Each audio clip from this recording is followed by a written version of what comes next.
ఈ వారము మనం చూసాం, డాక్టర్ ప్రవీణ్ పగడాల గారు అకాల మరణం చెందారు. 2 తెలుగు రాష్ట్రాలు ఒక షాక్కు గురైనాయి. నేను కూడా ఆ వార్త చూసినప్పుడు ఒకలాంటి షాక్కు గురయ్యాను. నేను చదువుతున్నది నిజమేనా?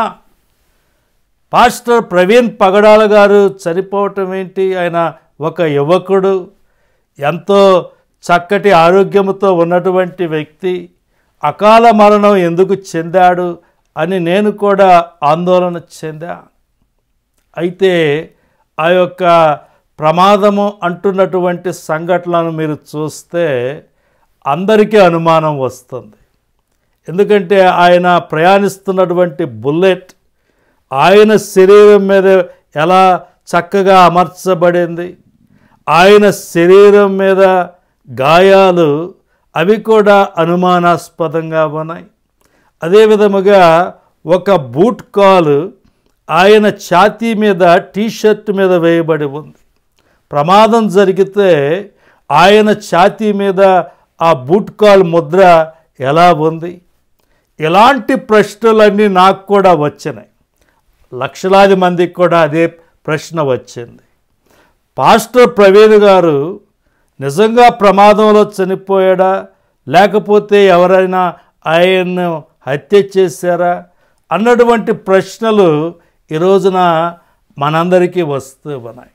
దేవుడు ఈ సమయంలో దీని మీద ఒక క్లారిటీ మనకు ఇవ్వాలని మనమందరము ప్రార్థన చేయాలి. పాస్టర్ ప్రవీణ్ పగడాల గారు ఆయన ఒక చక్కటి ఆదర్శనీయమైనటువంటి పాస్టర్గా, క్రైస్తవ ప్రసంగికునిగా ఆయన మన మధ్యలో జీవించాడు.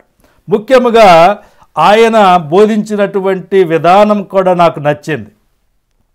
ఆయన ఎప్పుడు ఏమని చెప్పేవాడంటే, మనకు కావలసింది మతం కాదు, మతము మనిషిని పాడు చేస్తుంది, అయితే యేసుక్రీస్తు కృప మనలను రక్షిస్తుంది. యేసుక్రీస్తు ద్వారా దేవునితో మనం పొందినటువంటి ఈ సహవాసము మన జీవితములను మార్చివేస్తుంది, మన జీవితాలకు ఆనందం కలిగిస్తుంది. దేవుని యొక్క కృపను మనము మెండుగా పొందటానికి అది ఉపయోగపడుతుంది అని ఆయన తరచు గుర్తు చేస్తూ ఉండేవాడు. ఆ మాటలు నాకు కూడా నచ్చినాయి. ఎందుకంటే యేసుక్రీస్తు ప్రభు బోధించింది కూడా అదే. ఆయన మత వ్యవస్థను ఎప్పుడు విమర్శిస్తూ ఉండేవాడు. అయ్యో పరిసయ్యులారా, శాస్త్రులారా, మీరందరూ వేషధారణతో నిండిపోయి ఉన్నారు, మీరు ఆ యొక్క ధర్మశాస్త్రము పేరట ప్రజలను దోచుకుంటూ ఉన్నారు అని ఆయన విమర్శిస్తూ ఉండేవాడు. యేసుక్రీస్తు ప్రభు ఈ భూమి మీద జీవించినటువంటి రోజుల్లో యెరూషలేములో హేరోదు కట్టించినటువంటి గొప్ప దేవాలయం ఉండేది. ఆ దేవాలయాన్ని హేరోదు రాజు భక్తితో కట్ల, ప్రజలను మతం మత్తులో పెట్టాలని కట్టించాడు. హేరోదుకి వ్యక్తిగతంగా దేవుని మీద ఎలాంటి భయభక్తులు లేవు. కేవలం వ్యాపారం చేసుకుంటానికి, రాజకీయాల కోసము ఆ యొక్క మందిరాన్ని ఆయన చక్కగా రెనోవేట్ చేయటం జరిగింది. అదే విధముగా ఈ యొక్క ప్రధాన యాజకులు కూడా దేవుని ఆరాధించటం మీద వారి దృష్టి లేదు. దేవుని యొక్క మందిరాన్ని వారు ఒక వ్యాపార కేంద్రంగా మార్చుకున్నారు. అక్కడ బాగా డబ్బు సంపాదించుకోవటానికి వారు అలవాటు పడ్డారు. యేసు ప్రభు కూడా ఆ యొక్క దేవాలయానికి వెళ్ళి వారిని గద్దించడం జరిగింది. అయ్యో వేషధారులారా, మీరు చేస్తున్నది ఏంటి? నా తండ్రి ఆలయాన్ని ఒక దొంగల గుహగా చేశారని అక్కడ వ్యాపారం చేసుకుంటున్నటువంటి వారిని ఆయన వెళ్ళగొట్టడం జరిగింది. కాబట్టి మత వ్యవస్థ మనల్ని రక్షించలేదు. మత వ్యవస్థ అది కేవలము మానవుల మైండ్లో నుండి వచ్చింది, సాతానులో నుండి వచ్చింది. అయితే దేవుని యొక్క ప్రత్యక్షత దేవుని యొద్ద నుండి వచ్చింది. పౌలు గారు ఇక్కడ చెప్తుంది అదే. 11వ వచనంలో మీరు చూడండి, ఏలయనగా సమస్త మనుష్యులకు రక్షణకరమైన దేవుని కృప ప్రత్యక్షమై సమస్త మనుష్యులకు రక్షణకరమైన దేవుని కృప ప్రత్యక్షమైంది. దేవుని కృప ఎవరు? సమస్త మనుష్యులకు రక్షణకరమైన దేవుని కృప ఎవరు? ప్రభువైన యేసుక్రీస్తే.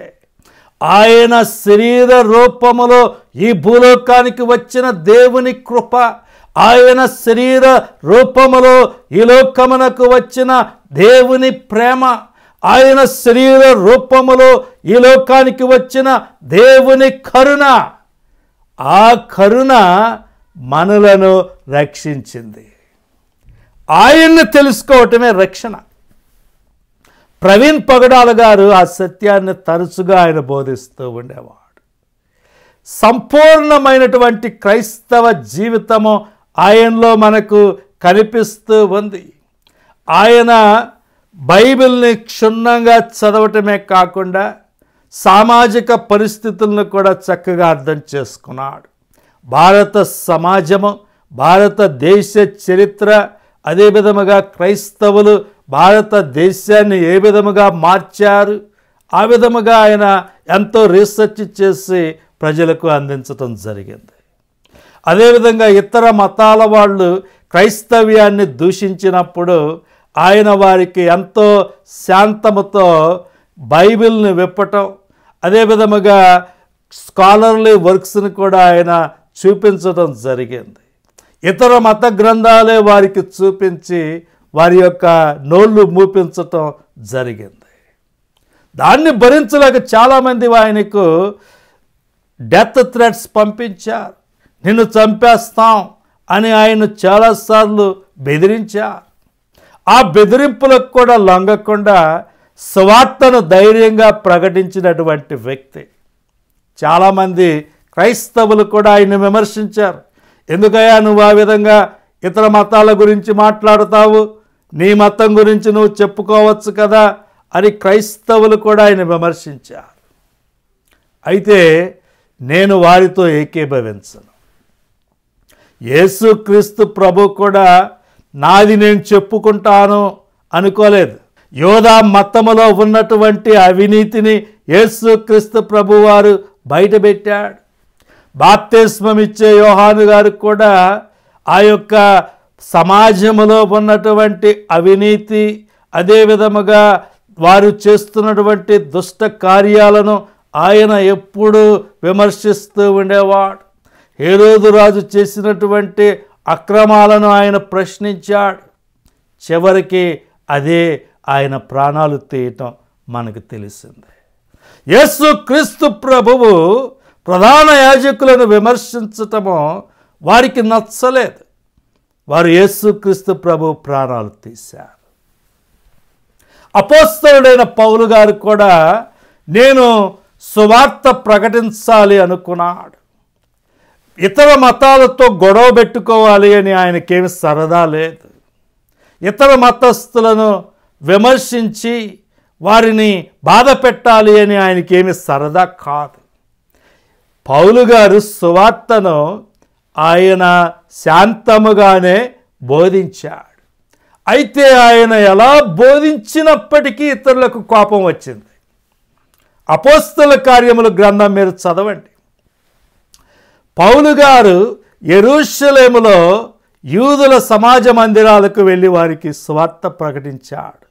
శాంతంగానే ప్రకటించినప్పటికీ ఇదిగో యేసుక్రీస్తు ప్రభువు ఒక్కడే రక్షకుడు అని నువ్వు మాకు చెబుతున్నావా అని ఆయన మీద వారు దాడులు చేశారు. యూదా మతము పాత నిబంధనలో ఉన్నటువంటి ప్రవచనాలను యేసుక్రీస్తు ప్రభు గురించినవే అని పౌలు గారు వారికి బోధించినప్పుడు ఆయనను చంపాలని వారు ప్రయత్నం చేశారు. అదేవిధంగా ఆయన అన్యజనుల దగ్గరికి వెళ్ళినప్పుడు ఎఫెసులో చూడండి, లుస్త్రలో చూడండి, ఏథెన్స్లో చూడండి, ఫిలిప్పీలో చూడండి, ఆయన ఎక్కడికి వెళ్ళినా ఆయన శాంతముతో యేసుక్రీస్తు ప్రభు సువార్త ప్రకటించాడు.